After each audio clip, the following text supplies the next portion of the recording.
I was actually working in Salt Lake City, Utah at a station called KSL, so of course we were very far from the actual attack, but it felt very, very hard, as everybody did across the country. I was immediately sent to the airport, to the Salt Lake International Airport, and I'll always remember how surreal it was walking down through the terminal. There were flight attendants that were coming out and they looked in complete and total shock.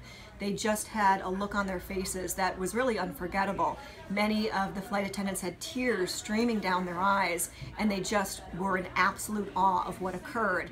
I spent the next couple of days at the airport covering the after effects, because of course nobody could fly anywhere, right? All of the flights were on hold.